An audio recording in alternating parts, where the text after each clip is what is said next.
Je suis au cimetière. C'est l'endroit où les personnes sont enterrées après sa mort. Mais ici, c'est pas seulement un endroit où sont enterrés des corps. Dans cet endroit sont enterrés des rêves. Ici, il y a des personnes qui ont beaucoup vécu sur cette terre et des personnes qui ont passé très vite par elles. Et la mort, en quelque sorte, a stoppé dans sa trajectoire.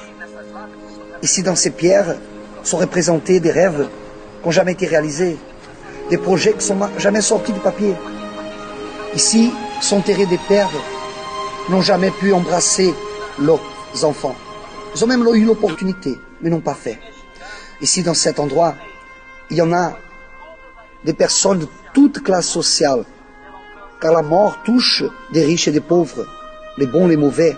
Ici, dans cet endroit, sont enterrés des enfants qui ont vécu peu de temps sur cette terre.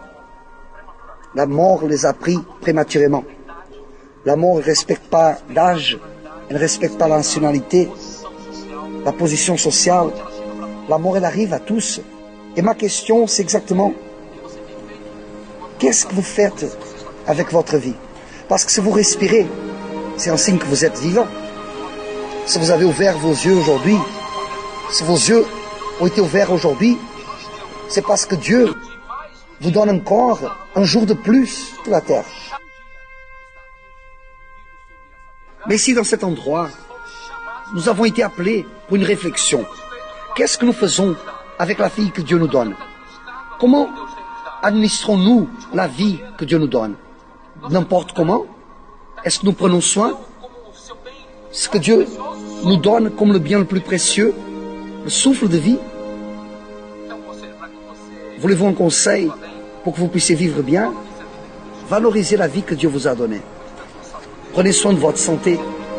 Alimentez-vous bien.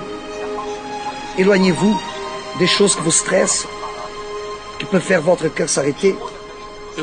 Choisissez bien ce que vous parlez et ce que vous allez dire pendant la journée, car vos mots ont un poids énorme dans votre vie. Mais ne vous occupez pas seulement du corps physique, d'être le meilleur ami que quelqu'un peut avoir. Soyez le meilleur époux qu'une femme peut avoir. Vous avez la possibilité, tandis que vous êtes en vie, faire des choses merveilleuses. Parce que Dieu vous a donné toutes les conditions. Il vous a donné aussi toute la capacité organique, physique, mentale, intellectuelle, pour que vous fassiez quelque chose de différent sur cette terre. Pour que vous laissiez des bonnes choses.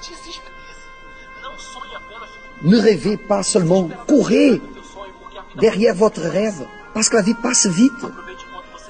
Profitez tandis que vous êtes en vie. Prenez votre téléphone et appelez quelqu'un qui vous a blessé, envers qui vous avez une rancune, demandez pardon. Embrassez votre père, embrassez votre mère. Valorisez tandis que vous êtes en vie, parce que la vie, elle va passer très vite. La parole que Dieu met sur moi aujourd'hui pour vous donner, c'est que pendant que nous sommes en vie, il y a encore de l'espérance. Donnez votre vie à Jésus.